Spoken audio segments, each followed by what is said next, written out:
Elle est la partenaire de l'un des cybermilitants les plus connus du monde. Récemment apparue dans les médias suite au refus d'extradition vers les États-Unis de son compagnon Julian Assange, l'avocate Stella Moris brille autant par sa loyauté envers ce dernier que par sa discrétion. Depuis plusieurs années, cette dernière file le presque parfait amour avec le fondateur de Wikileaks, avec lequel elle a désormais 2 enfants.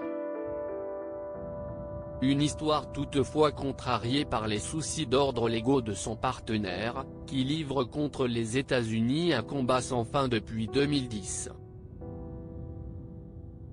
Mais qui est donc la femme qui partage la vie du célèbre lanceur d'alerte ?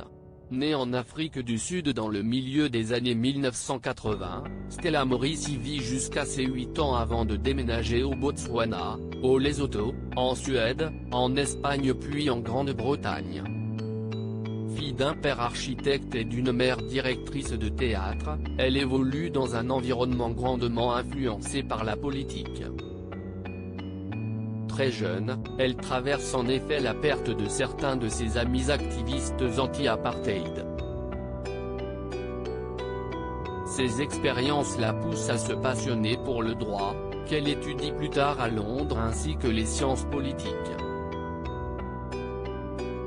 Stella Moris, femme et mère combattante en 2011, année de sa rencontre avec Assange, elle est embauchée par l'avocate du journaliste, l'Australienne Jennifer Robinson, en tant que chercheuse juridique.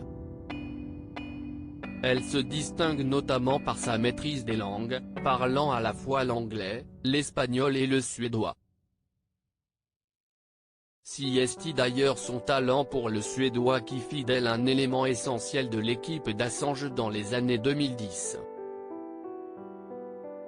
À l'époque, le cybermilitant était menacé d'extradition en Suède, où il était soupçonné d'agression sexuelle.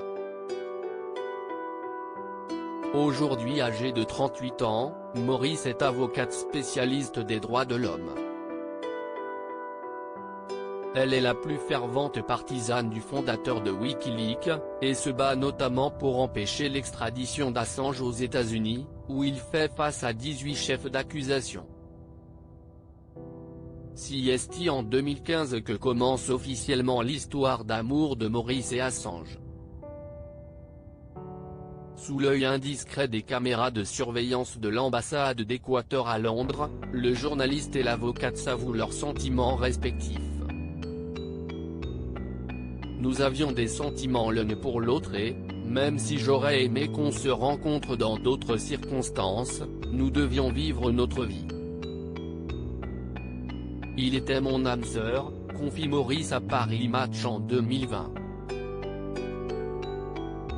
2 années plus tard, le couple fonde même une famille. Leur premier fils, Gabriel, naît en 2017, suivi de Max en février 2019. Malgré la difficulté de la situation, Stella Moris fait tout pour offrir à ses fils une vie de famille acceptable, et leur permet de rendre visite à leur père aussi souvent que possible. La famille ne vit en effet pas à l'ambassade, contrairement à Julian Assange, qui est réfugié depuis 2012. Aujourd'hui, en pleine pandémie de Covid-19, la stabilité de la famille est plus que jamais compromise. Julian Assange est en effet détenu à la prison de haute sécurité de Belmarsh, à l'est de Londres, et ne voit ses enfants que très rarement. De son côté, Stella Moris continue à se battre pour le faire libérer.